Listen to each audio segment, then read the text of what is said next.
Hello, everyone. I want to welcome you to our study this day. Last time I introduced to you parts of speech, and today I want to talk about declension. You see this word declension when you're reading your New Testament Greek, you will meet with it several times, and I would like to explain to you at this session so that you are able to understand what am I referring to and what do the text refer to when we talk about declension. You see, when we refer to declension, this term applies to nouns, it applies to pronouns, it applies to adjectives and participles. So, declension is simply the listing of the possible functions of a given Greek noun. You see, I normally like to use this example that you have just one noun, but it can have different function. I will just give you my example. I am a pastor when I'm at church and when I'm doing my pastoral duties. But at the same time, when I get in class, I'm a teacher. When I go to church again, I'm an elder. When I go to home, I'm a husband. I'm a father. So this is the same thing that happened with the noun in Greek, or pronouns, or adjectives, and even participles. That the same word, the same pronoun, the same noun, the same participle or adjective can have different functions in in a sentence. So it's very important that you understand all about this declension. So these functions are listed in what is referred to as cases. So when you hear the word case, cases is simply what the function that have been listed. So in what we are simply saying here is that cases refers to different function of words in a sentence.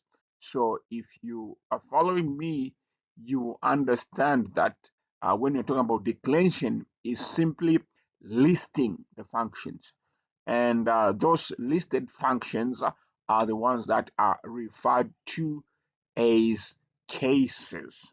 So it's very important for you to understand this and be familiar with this. Let me just give you these three sentences that have the word house, and I'll ask you to see how the word house is functioning in this sentence. So in the first sentence, the house is near the city. Now, if you look at the word house in this first sentence, sentence number one, the word house is functioning as the subject. The house is near the city. So the house there is functioning as the subject of the sentence.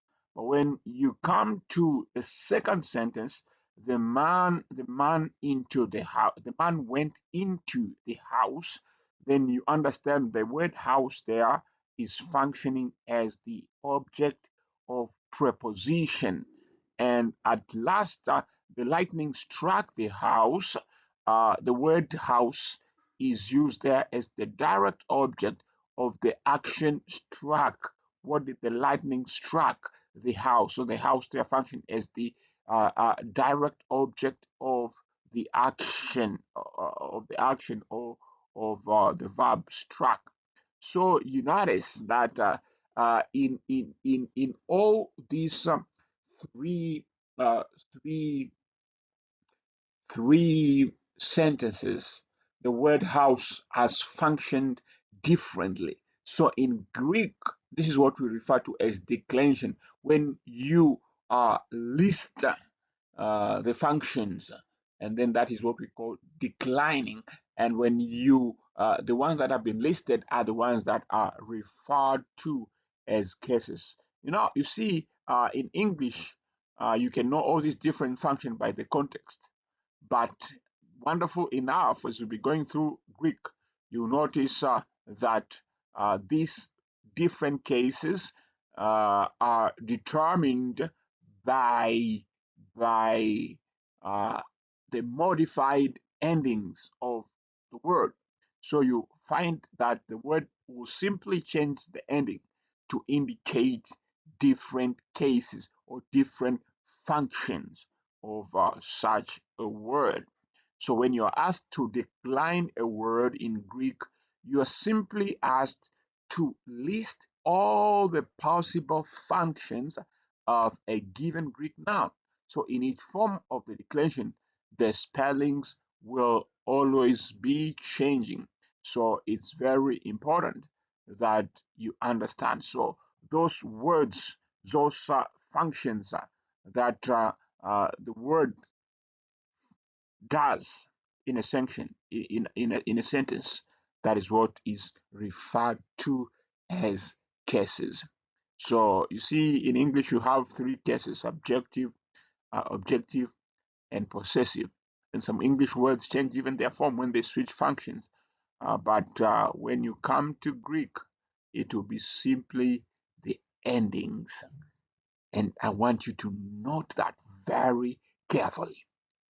So after this, I want to move now uh, to this declension that we have in Greek.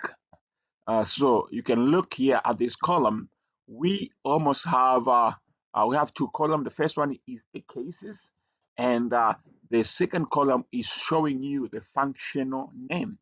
So the first case that you have in Greek is nominative case. Nominative case, this is the functional name of this is the subject, because most of the time nominative case will function as the subject and predicate subject, although there are different functions of the nominative case. But we also have accusative case, which it takes functional name that is the direct object or the limiter.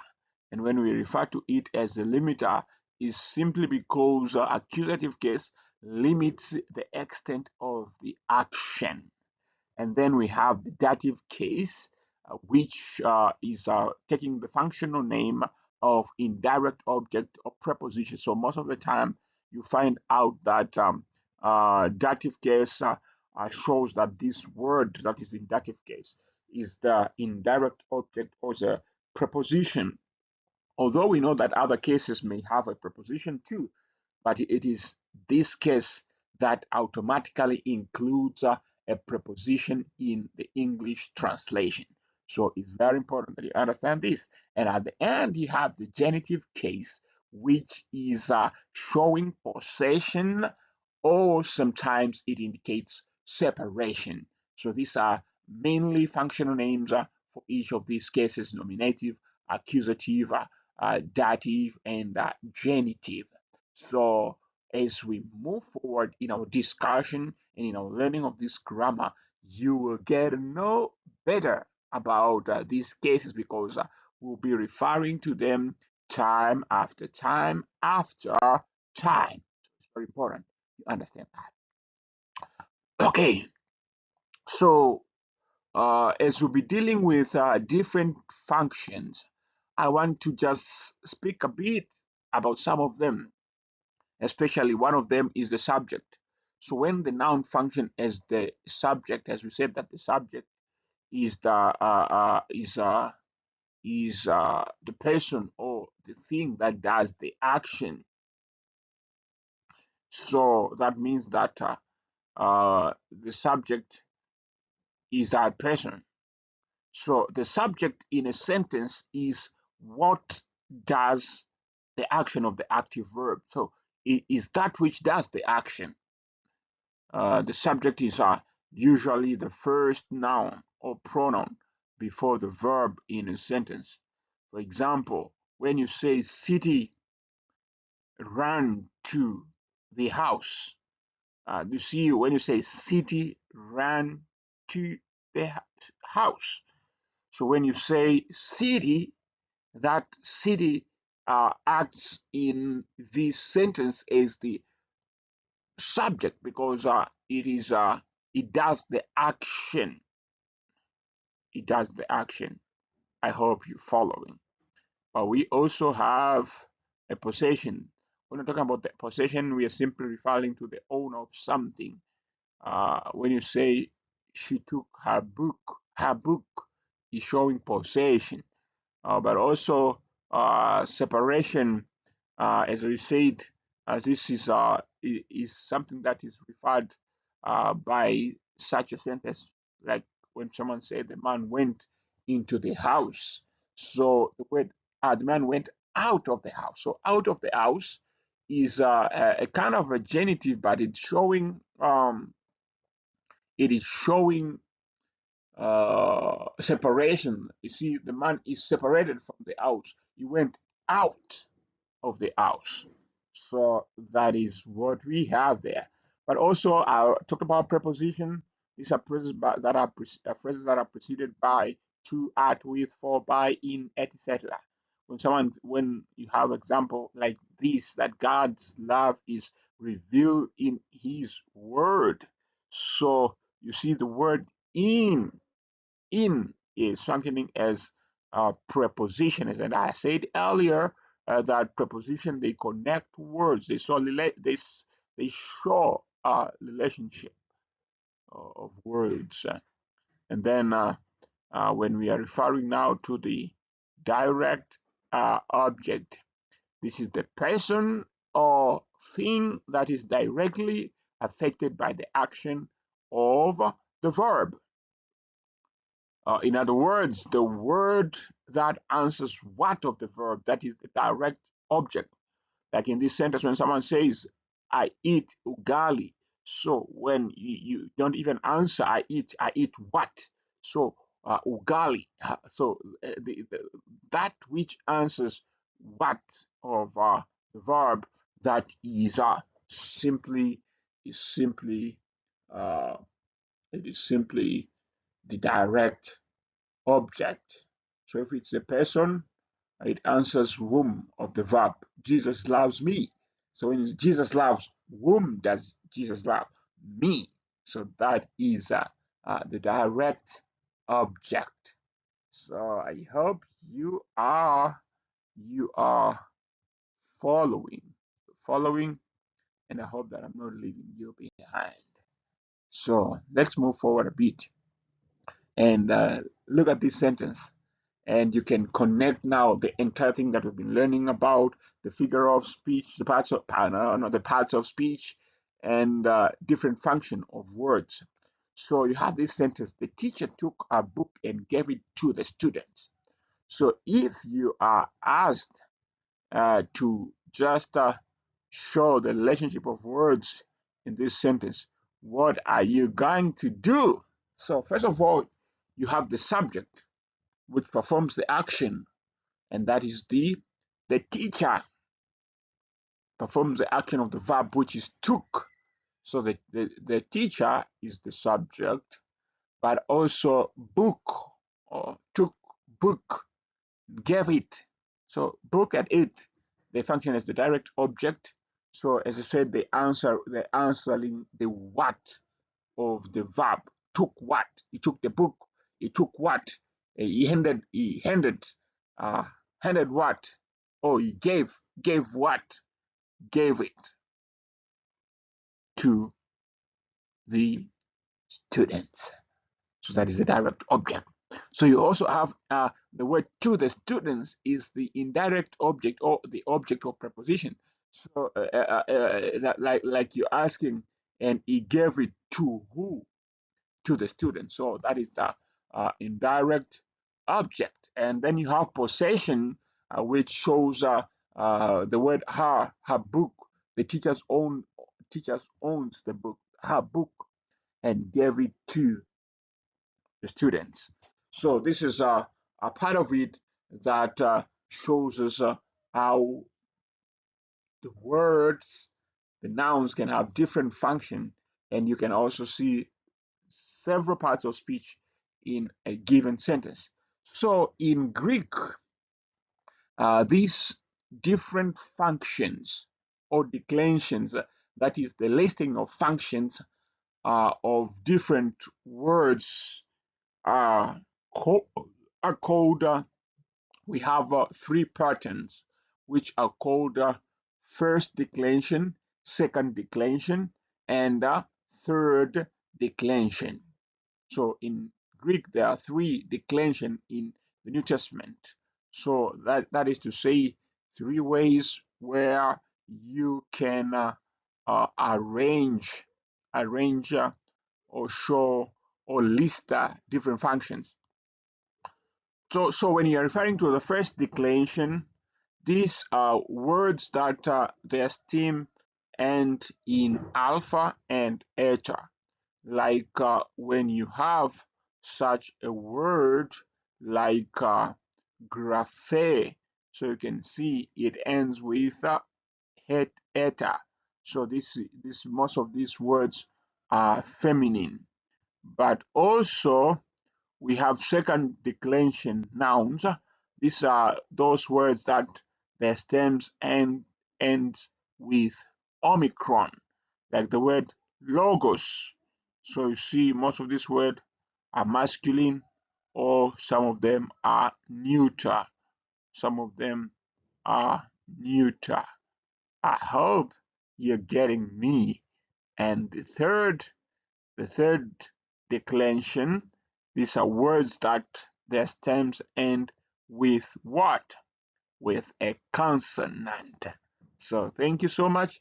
I'll keep on explaining about this first and second declension, but as I said, declension is simply the listing of functions of different words of the word, how the word function differently.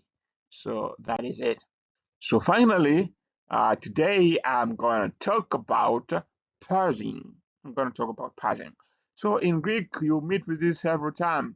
You'll be asked to parse a word. You'll be asked to parse the verb. So when you're asked to do that, what are you supposed to do? Let me first of all tell you what parsing is. When we talk about parsing, it refers to giving of all possible information about a single designated word. So it's like you're given a single word and you're asked that give all possible information about that single word. So that is parsing. So like if you're asked to parse the word logos, it's like you're asked to give all possible information about that word, telling us about the which case is that word, telling us about which number is that word, telling us about whether this word is which gender, telling us about the lexical form of this word, and finally letting us know about the meaning. So that is parsing. So therefore, in parsing, first of all, in parsing a noun, you state the noun's case, you state the gender, you state the number, you state the lexical form, and the meaning of that noun. And as we move forward, I'll be giving you some examples of what you do when you're asked to parse. But these are the basic components that you need to describe or state. But also when parsing a verb, you state the verb's tense, voice, mood, person, number, lexical form, and meaning. So this you do this as you state it. So this is very important. So when we talk about number, we simply also refer to the singularity or plural of the word. So that is number. So when you ask number, yeah, in other words, you are simply asked to tell us that is this word singular or is this word plural? So this word we refer to as we ask you to state the number. But also tense refers to time. So this can be past, can be present, or can be future. So this is something that is very important. But also mode is simply the aspect of the verb.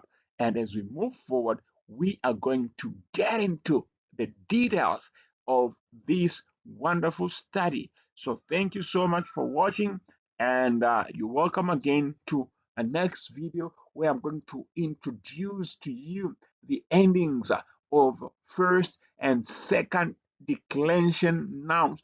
Don't miss. Stay tuned. And thank you for watching. Bye bye.